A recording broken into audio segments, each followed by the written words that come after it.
तो चलिए फिजिक्स के मुश्किल सवालों को जल्दी और सही सही सॉल्व करने के तरीके जानते हैं। बड़े बड़े एग्जाम्स में कई स्टूडेंट्स को ये दिक्कत आती है। सारा खेल स्पीड और एक्यूरेसी का है। हम एक ऐसी पूरी टूलकिट समझेंगे जो सवाल हल करने का तरीका ही बदल देगी। शुरुआत करते हैं सबसे बेसिक चीज से, एक ऐसा सिस्टम जो हर सवाल पे काम करेगा। ये 4 स्टेप का प्रोसेस हर बार सही जवाब तक पहुंचने का पक्का रास्ता है। सवाल पढ़ते ही तुरंत पता लगाना है कि ये फिजिक्स के किस हिस्से से है। जैसे ही टॉपिक पता चले, दिमाग में तुरंत उससे जुड़ा सबसे सही फॉर्मूला आ जाना चाहिए। यहाँ पे बिल्कुल सटीक होना जरूरी है। एक छोटी सी गलती भी पूरा सवाल गलत कर सकती है। मकसद पूरी कैलकुलेशन करना नहीं है, बल्कि जल्दी से सही ऑप्शन चुनना है।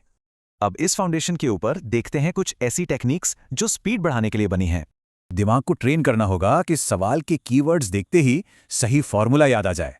कभी कभी जवाब यूनिट्स में ही छिपा होता है। ये ट्रिक सच में काम आ सकती है। लंबी चौड़ी कैलकुलेशन से बचना है, नंबर्स को राउंड ऑफ करके सबसे करीबी ऑप्शन से मिलाना है। अब कुछ एडवांस स्ट्रेटेजीज की बात करते हैं जो स्मार्टर सोचने में मदद करेंगे। जब सवाल में दो सिचुएशंस को कंपेयर किया जाए तो रेशियोज का इस्तेमाल करें, कैलकुलेशन की जरूरत ही नहीं पड़ेगी। ये जरूरी वैल्यूज याद रखने से एग्जाम में कीमती सेकंड्स बचते हैं। इन्हें कैलकुलेट नहीं करना है। किसी लेंस या सर्किट का एक छोटा सा डायग्राम बनाने से ही आधी प्रॉब्लम सॉल्व हो जाती है। टेक्निक तो बस आधी लड़ाई है, असली जीत तो मेंटल स्ट्रैटेजी से ही पक्की होती है।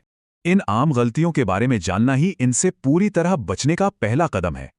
और ये है सबसे जरूरी नियम, 30 सेकेंड रूल। ये टाइम मैनेजमेंट के लिए गेम चेंजर है। कंपैरेटिव एग्जाम्स में स्पीड का मतलब है सिलेक्शन, किसी एक सवाल पर अटकना नहीं है। तो सबसे जरूरी बात यह है कि इन सब चीजों को अपनी रोज की आदत कैसे बनाया जाए। लगातार प्रैक्टिस करने से ही मास्टरी हासिल होती है।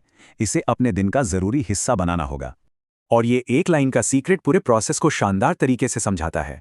असल बात सिर्फ इन ट्रिक्स को जानना नहीं, बल्कि इन्हें इस्तेमाल करना है। तो शुरू हो जाइए।